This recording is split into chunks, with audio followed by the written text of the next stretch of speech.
listening to Make It, the indie film podcast. Hello, Make It friends and family. Chris here to announce that starting today, with the episode you're about to hear, we'll be publishing our segments and bonus content on this feed daily. Why are we doing this?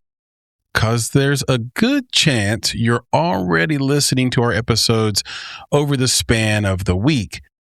We decided to publish our segments from each long-form episode to make it easier for you to enjoy the entire thing. Also, Nick and I are always looking for new ways to spice things up, meet our audience in the middle, and improve the show for you. So, there you have it. Daily goodness and segments and bonus content from Make It. Of course, we'll still be releasing long-form episodes every 2 weeks on Friday. That hasn't changed. So, thanks as always for your support, and be sure to let us know what you think. And now, on to the show. Yeah, lead us into some Filmmaker Q&A, sir. Yeah, man, it is time for some Filmmaker Q&A, and this is where we get into the nitty-gritty. This is where we get into the different sides of one Michael Mendelsohn's brain that he tends to use, and I love that because, as he says, you cannot be just creative, you cannot be just business. You got to get both of those things going, and that's what Filmmaker Q&A is designed to do. So the first question that I have for you, young Michael Mendelsohn, is you're one of the few financiers who has consistently backed, as we mentioned earlier, auteur-driven films. We got The Matrix, we got True Romance, we got Reservoir Dogs. So my question is, what's your personal philosophy on risk when it comes to investing in creative, unconventional cinema? Well, I think there's risk in anything you do in life, right? You walk down the street, you have risk. You go into a supermarket, could be risky. You cross a busy intersection, it's risky. So what we do at our finance company is we manage risk and we minimize risk the best we can. Picking talented filmmakers that have a passion and a clear voice of what they want to do is number one. You cannot be wishy-washy on what is the tone of your movie. Because I recently had a meeting and he says, well, there's a comedy and then it turns into a drama and then it starts getting scary. Well, first of all, forgetting about what I think, the buyers want to know what they're buying. And I wish I could tell you that they're all cinema majors and, can debate French noir cinema and 70s Scorsese violence, but they're not. They just don't. And so having a clear genre message, I think, is the second key point. You have to serve up what they want to buy or eat or watch or listen to.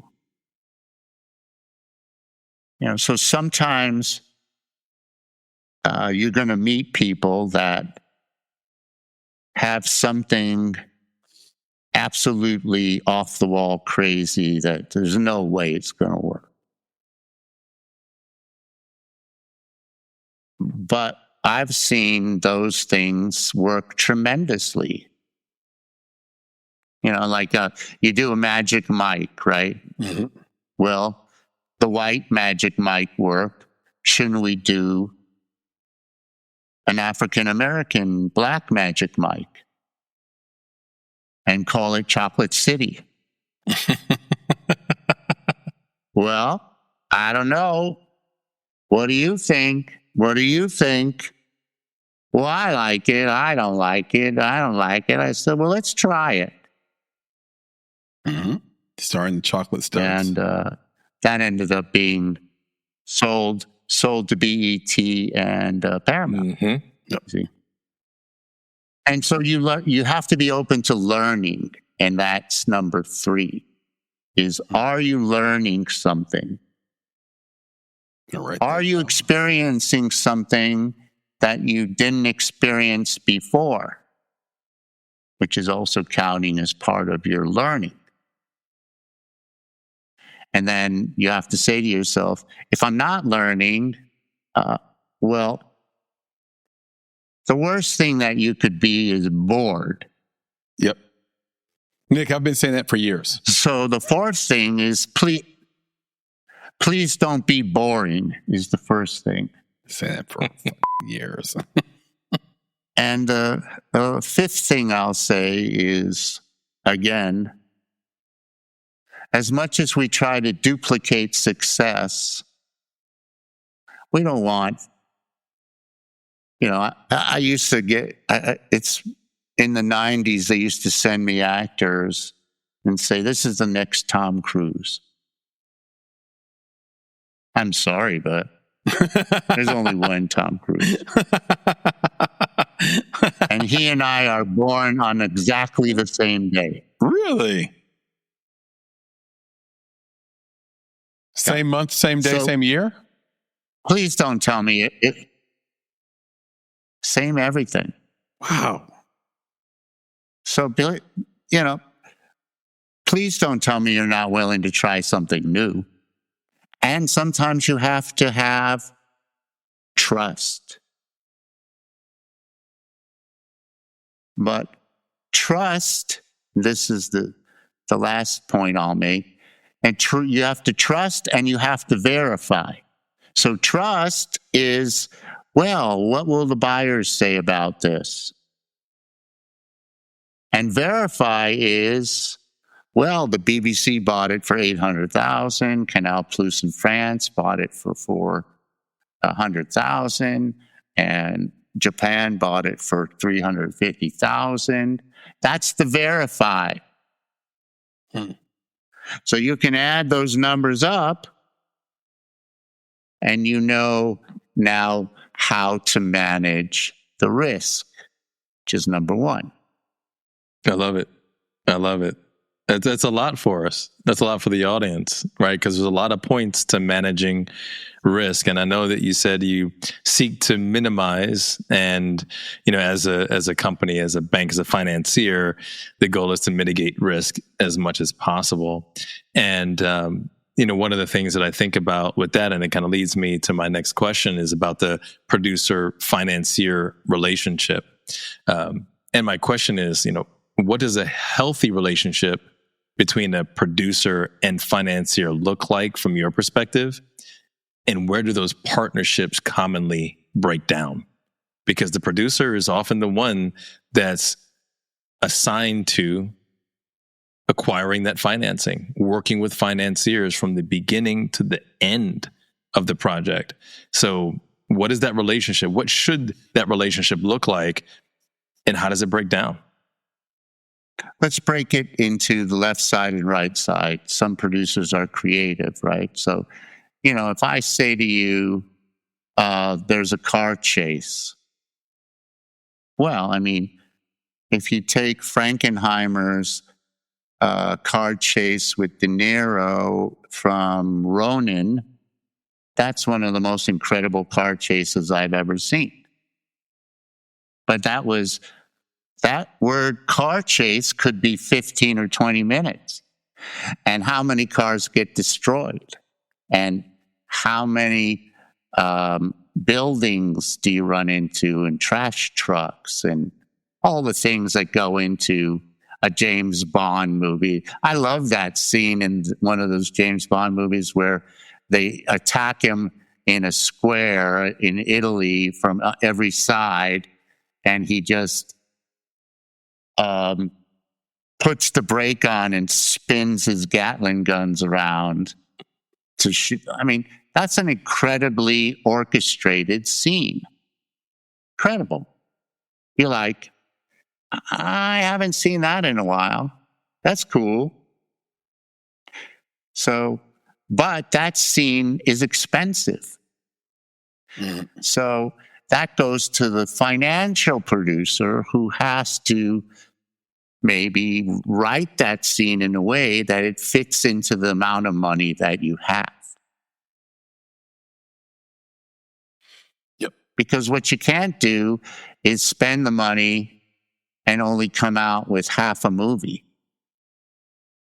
Because that's not going to allow you to work again with responsible people. Yep. We So face you that. have Nick. to We face balance being responsible. Yeah.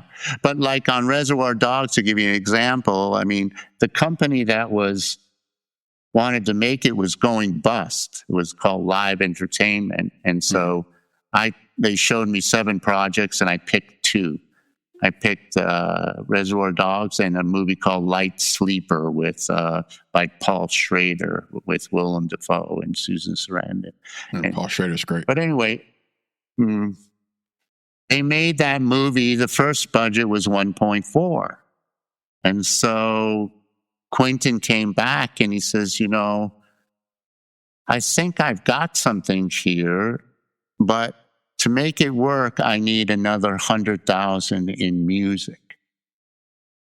Because Quentin loves his music. Yep. And so I said, well, let's look at it. You look at it and then you say, well, guys, what do you think? And then you give them the extra 100,000 for the music. Is he right? I hope so. But how do you get that trust, though? How do you say? You have to have some trust, and you have to verify it and say, well, with that music, can I get a record deal or a music deal for 100,000 or 50,000 and cut my risk? So that's the trust, and that's the verifying. So yes, it's a good idea, but we only have this amount of money. And art is made with constraints. I've seen brilliant movies made with budgets that, a Marvel movie, you could make 10 Marvel movies for what they make a Marvel movie for. But they're not making those anymore, you'll notice. They're just making those franchise movies. And then they leave the rest of the independent world to struggle on its own. And 1 out of 400 breaks through. We're working with this director, Max, who directed Palm Springs. Great movie. He's teamed up with one of Bill Murray's great writer collaborators, Mitch. And so, but this guy made Palm Springs $5 million, and they had a bidding war that sold for $30 million. But he was talented. He got it. He just hit it right. Yeah. Which some of us buy lotto tickets. So you have an instinct, right? You guys have an instinct. You have an instinct of what people want, right? Because you talk to them all the time. Yep. So what do the people want? And what will they want in 2 years? If you were in the Biden era and you green light a movie and it's quote standard woke or whatever you want to call that, whatever the Biden liberal side was, and then you make the movie and you end up in the quote conservative right audience who's now in charge, Was your movie anticipating that you might have a change of season? Yep. Or does that audience still love it no matter what happens? Because we're divided 50-50 in the country. Yep. So I think that, power to the people and the ability to speak to them is one of your talents. You literally speak to them.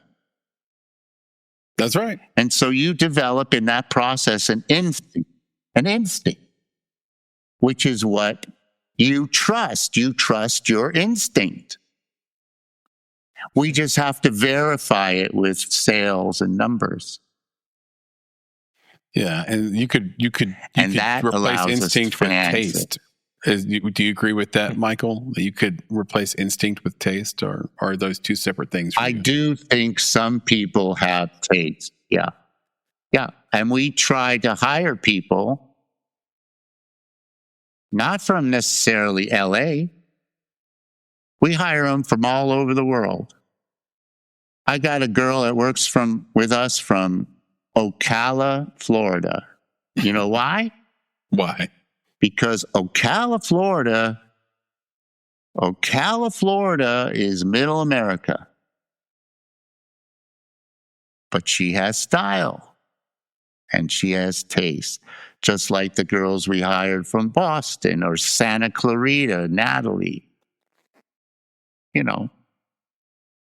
So these people, sometimes I say, well, what do you guys think?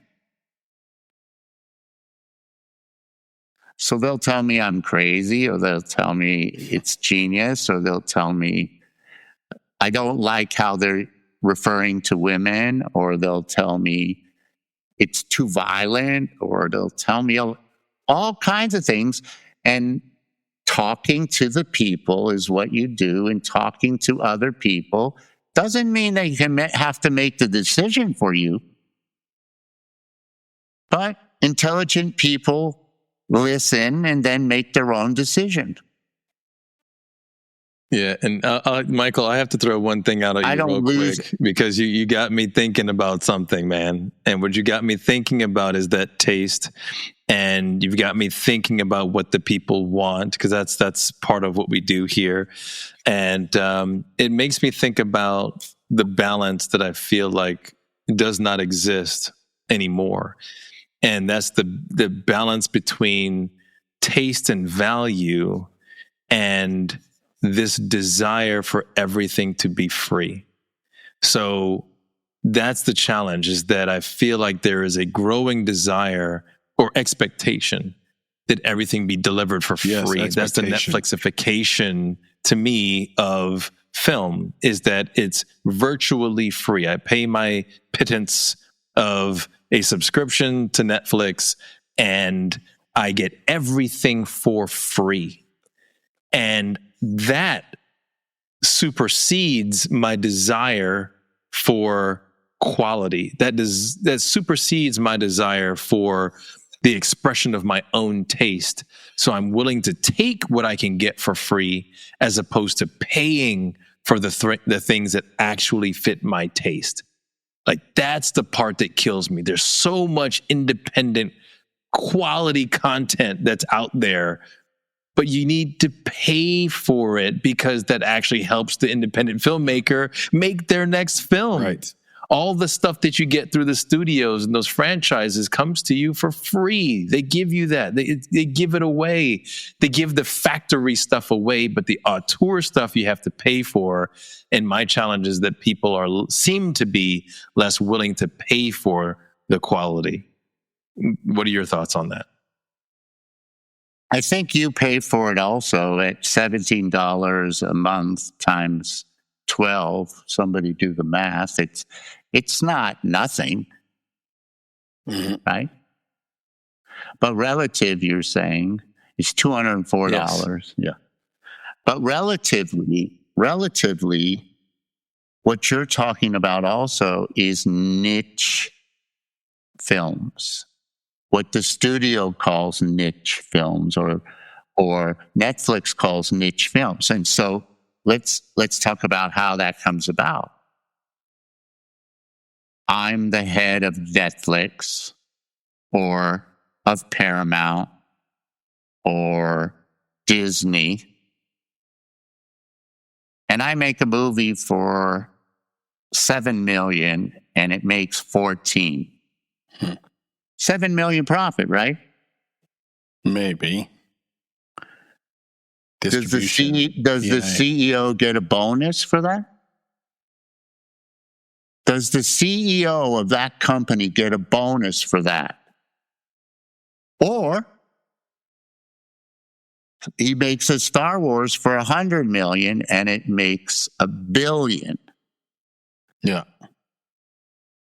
He gets a bonus for that. Yeah.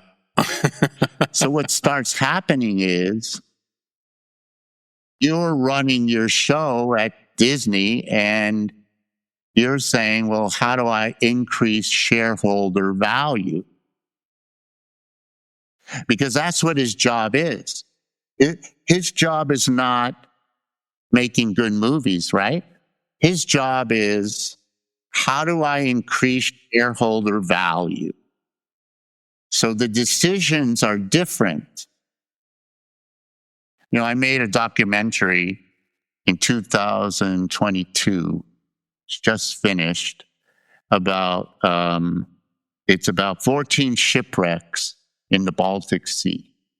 And we had to get 20 divers to go 82 meters, which is it's 250 feet below the surface, which very few people can go. And we lit it with 3 cameras, 16 lights, and we got footage there that has never been seen before. And it was incredibly difficult to do. But who's going to pay money to see an underwater documentary? Maybe someone will. Yeah, I might. So The only one. what might interest you could be made, but maybe outside the system of quarterly results and stock price going up or down. You saw Elon Musk, as rich as he is, when the stock started going down and the shareholders said, hey, what's going on here? All of a sudden he got quiet, because what is his job? He views it as increasing shareholder value. And I, financing movies, have to also consider my partner, who I love dearly. His name's Mark Rowan. He is co-founder, CEO of Apollo Capital. Has a lot of money under management. And he has instinct and experience, both sides of that brain. And as much as I think I know better, he's right most of the time. He's right most of the time. And I have to be open to always learning. It has to be interesting, and we have to trust the creatives, but verify by sales and distribution minimum guarantees or contracts, right? Mm-hmm. So if you can get somebody to buy enough territories on your quality dream that you have, then you should go for it. Might not be in the system, but if it's enough to make the movie, and you'll have to sacrifice, right, and struggle. No wisdom comes without struggle. Yep. So, but I think you can do it, you guys. You're charming. You know the people. How many push-ups can you do? On my birthday, I did the number of push-ups that was equal to my age, and my kids were flabbergasted. They were like, "There's no way. I thought you were going to tap out at like 18." I'm like, "No, dude, you guys don't know me that well. No, I'm a competitor now. I'll keep going." Never that. Yeah. Never that. Never that. You got to keep it. Got to keep it going. You got to keep it fresh. Right. Yeah. All right. So I've got one last one, and we're going to close out our Filmmaker Q&A. Michael, this has been awesome. Yes. You're just knocking it out. The wisdom is definitely there because we also feel the struggle. But the last one is this: looking ahead, what kind of films does Patriot Pictures aim to champion in the coming years, and what legacy do you hope to leave as a financier in the independent film landscape? That's two questions. Yeah. Left brain, right brain. Left brain, right brain. That's right. Yeah. All right, so let's break it up. That's right. The first question is, what movies are we making in the future? That's right. Okay. You got it. Well, we created a horror department. Okay. And so we've been fortunate to get a talented director and cast to do kind of a mystical Exorcist Omen type of movie that deals with priests that are sent by the Vatican with a psychiatrist to determine if the person is possessed or just crazy mental illness. Mm-hmm. Okay. So you learn about mental illness, you learn about possessed, and what happens if the devil possesses one of them. Ooh. Okay. There's your plot twist right there. That's what happens right there. So we like those movies. Okay. And then we've got what you call your AI special effects movie, which is called Wild Pitch, which is a story about a kid who can't get on a baseball team. And every kid has experienced one kid that just can't get on the team. So he goes to see his grandfather, and his grandfather feels bad. So he calls all his buddies that are 75 to 85 years old, and they walk through this river behind the old age home and come out 12 and 13-year-old kids with the same personality as the old guy, but they're kids. My kind of movie. And of course, they get to the World Series with the bad kids, and then it starts wearing off. The fountain of youth starts wearing off. Superpowers start to go away. 4-quadrant, you can talk about whatever marketing terms you want, but it's a very touching story. Okay. And so we've got that. We've got a mermaid project like Twilight with mermaids at Malibu High.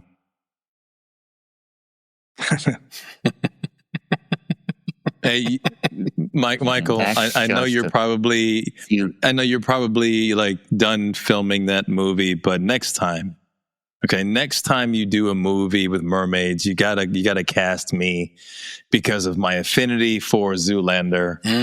I have to be a merman. A merman. You got it. You got it. Auditions are February 14th. There you go. Yeah. Yeah.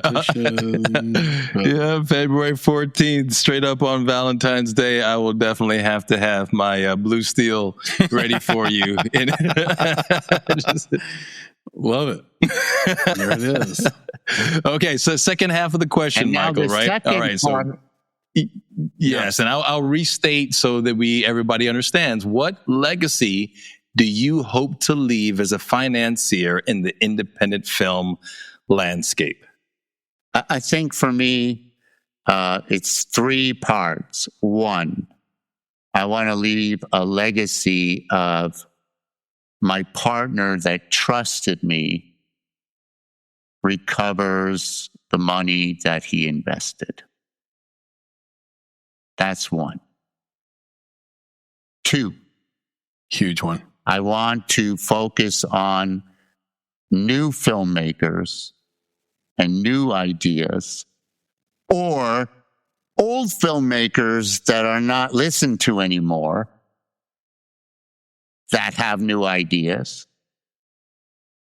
and get their new concepts to become profitable and not boring and interesting and something different from what you see out there. And three, I want to see young people learning from whatever I can teach them or the business can teach them, to carry on the knowledge, to continue to find cinema worth watching. Keyword, cinema. Yeah. It's the one. That is the key word. I love it. Those 3 points are amazing. Lofty goals too.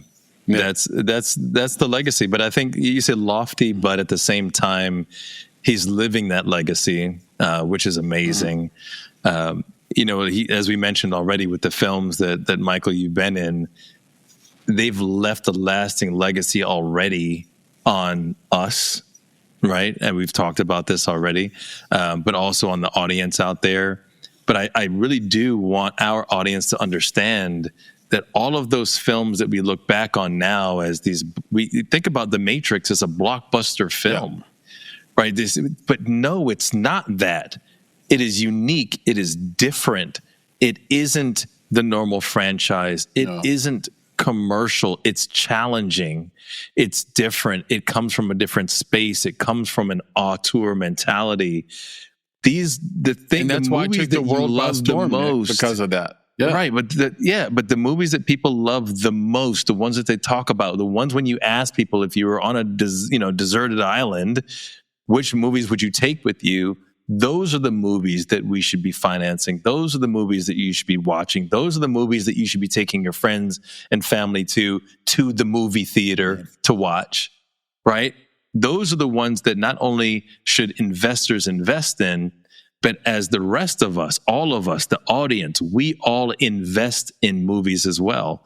And that's the cry that I always have to the audience is invest in these films with your dollars, your cents, your attendance at the theater, the film festivals. You can invest in the future of quality filmmaking too. So we implore you, do so. Right. Yeah. So I again, and then from the past now to the present and the future, Michael, definitely appreciate the fact that you are looking to leave that legacy, not leave it. You're looking to pass that legacy on to the new generation of filmmakers.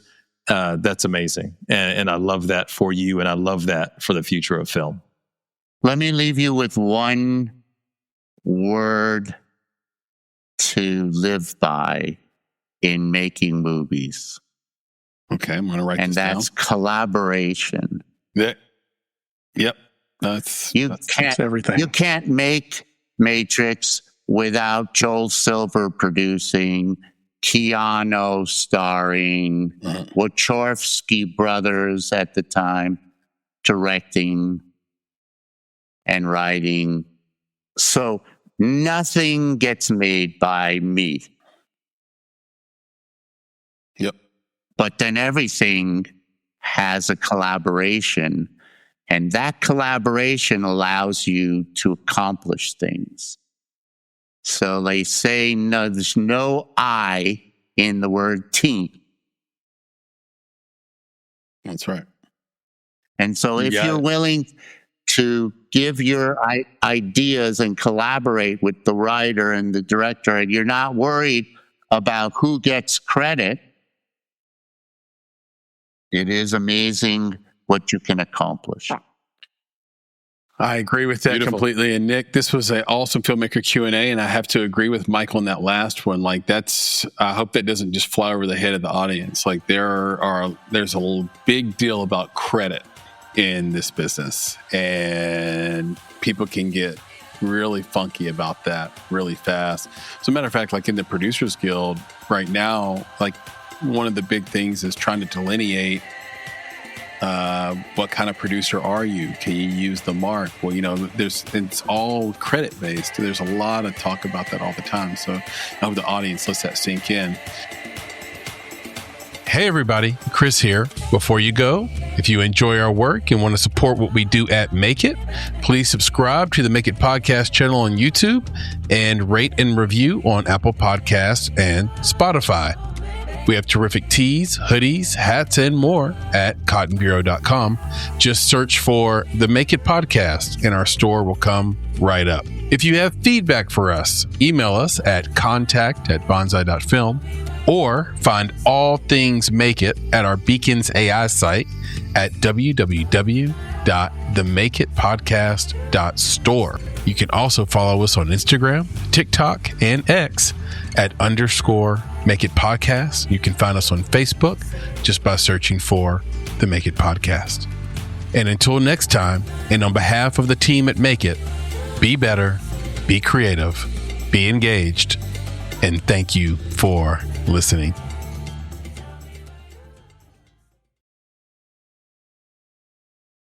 Coffee or tea? What should I wear? Can I sleep for 5 more minutes? These are questions refugees dream of asking again one day. Instead, many of them will ask, will the bombs find us here? Will we ever see home again? How do I help my child cope with the horrors they've witnessed? UNHCR, the UN Refugee Agency, is there to answer these questions and more by rushing them food, shelter, and protection. You can help. Donate to UNHCR today. Go to unrefugees.org/donation to make your gift.